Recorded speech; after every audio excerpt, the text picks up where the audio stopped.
Hi guys, this is JSON.com and I'm here with the freshly unveiled Motorola RAZR 40. I actually have it here in three colors. We have the purple one, we have the cream one, and it's covered in leather imitation. We also have the green one, which is actually my favorite. So there is the Ultra model, which is a bit of a flagship with a Snapdragon 8 Plus Gen 1, and this is the basic model, the Moto RAZR 40. Believe it or not, it actually shares some elements with the Ultra, like the OLED foldable 6.9-inch panel with a pretty impressive refresh rate. I'm talking about 144 Hz, which honestly to me sounds a bit overkill, but if you're a gamer, you'll definitely come to love it. Okay, so let's get things out of the way. So 6.9 inches for the main foldable panel. The crease is just as visible as the Moto RAZR 2022. On the external part, we have here a 1.5-inch screen with features like weather, timer, also the core home area, voice recording, calendar, contacts, media, and once again those that repeat themselves. We have quick settings, obviously, and we also have this notifications area. And if you're going to do this, you're going to activate the camera and take selfies using the main shooter. You can also change the mode, change the lens, and when you're done, you're done. We have this special hinge here, which is a friction hinge. We have a gapless design, and at the same time, once again, increased grip on account of the leather imitation. Believe it or not, I'm actually tempted by this model even more compared to the other one, and I'll tell you two reasons for that. So, first of all, while the Ultra doesn't exactly have the best CPU on the market in the flagship area, this one actually has one of the best, if not the best, mid-range CPUs, Qualcomm Snapdragon 7 Gen 1. And it's accompanied by 8 GB of RAM and 256 GB of storage.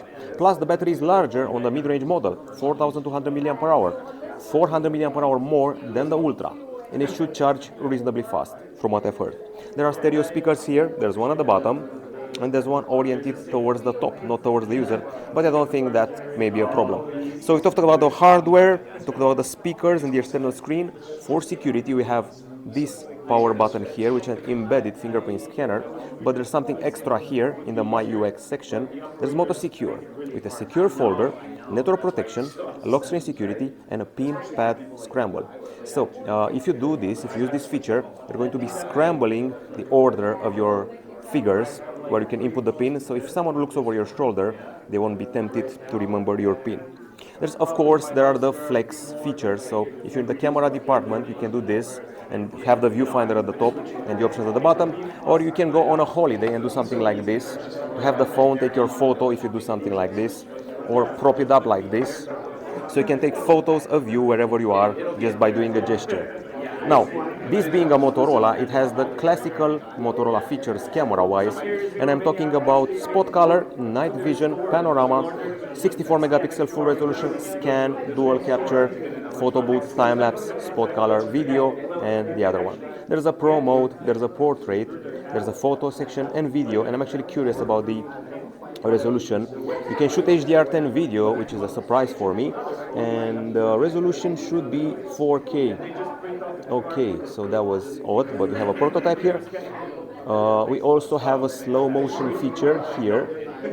Okay, and aside from that, I think it's time to discuss the resolution. So, first of all, in the punch hole in the main screen, we have a 32 megapixel camera for your selfie needs, while at the back side, I'm actually shocked by the things we have here. So, first of all, we have a main 64 megapixel camera with optical image stabilization, and apparently, it even goes as far as to have a laser focus mechanism, which is actually no small feat for such a device. So 64 megapixel main camera, optical image stabilization, laser focus, and a 13 megapixel ultra wide camera with macro ability thanks to its auto focus. So yeah, I think it's pretty nicely packed for a mid-range phone. We don't see many mid-range foldables nowadays, so Motorola is attacking the market with a two-pronged approach. They have the flagship, they also have the mid-ranger, and honestly I think this one will sell at least 3 times more than the Ultra. I have great expectations, especially from the CPU, the battery, and even the cameras. That's it from JSN.com. This has been the 3 version of the Moto RAZR 40. Which one do you like best? And how do you feel about the €899 price tag compared to the €1,199 of the Ultra model? Goodbye.